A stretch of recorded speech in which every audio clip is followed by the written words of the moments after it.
What if I told you that the most painful kind of loneliness isn't about being alone, but about being unseen?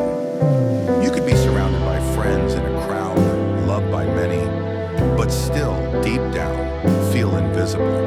Like no one truly gets you. Not really. Not the way you need to be understood. And that ache, that quiet, suffocating emptiness, is spreading like a virus. It's the loneliness epidemic. And it's far more common than anyone dares to admit. We've never been more connected. Messages fly across oceans in milliseconds. You can talk to hundreds of people in a day, post a story, and get hearts in flames from strangers. But deep emotional connection, that's vanishing.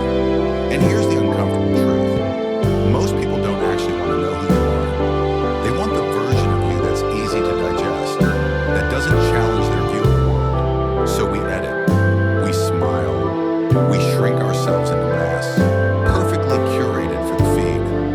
But underneath, something starts to rot.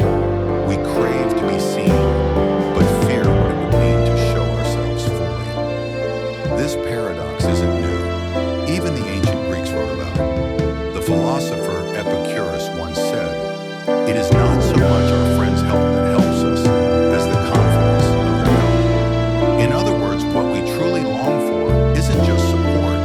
It's the belief that someone sees us, knows us, and chooses us anyway. So how did we get here? How did we become a society of spectators, all watching each other but rarely seeing? The answer lies somewhere between history, psychology, and the stories we tell ourselves. Historically, community was survival. Tribes, villages, families. They didn't just give you company, they gave you identity. You were the blacksmith's son, the healer's daughter. You belonged. But with the rise of industrialization, urban migration, and hyper-individualism, something fractured.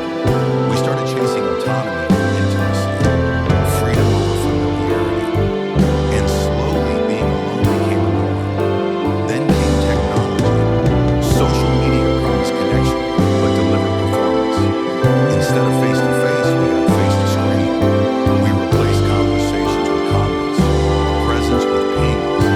And as our digital lives expanded, our emotional world shrank. But the root of this epidemic goes deeper than Wi-Fi signals. Psychologically, we're wired for belonging. Maslow's hierarchy places love and connection just above basic survival. The need to be understood isn't just emotional, it's biological. Mirror neurons in our brains are designed to recognize and resonate with the emotions of others. But when that resonance is absent, when you share and it echoes back hollow, it feels like a part of you is dying. Carl Jung once wrote, "Loneliness does not come from having no people around you, but from being unable to communicate the things that seem important to you."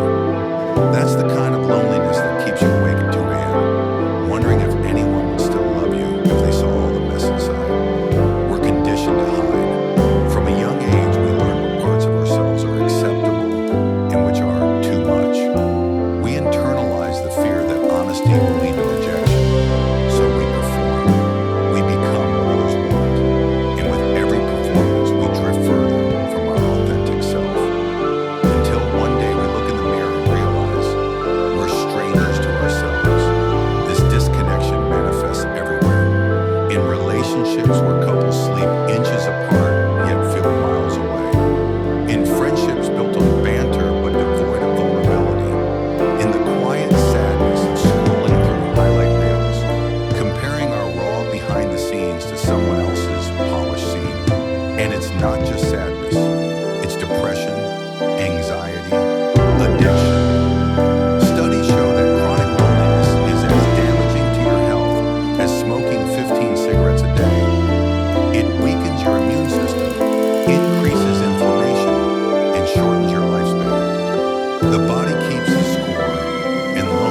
It's about who knows your story, who hears the quiver in your voice and doesn't look away, who sees your darkness and doesn't flinch.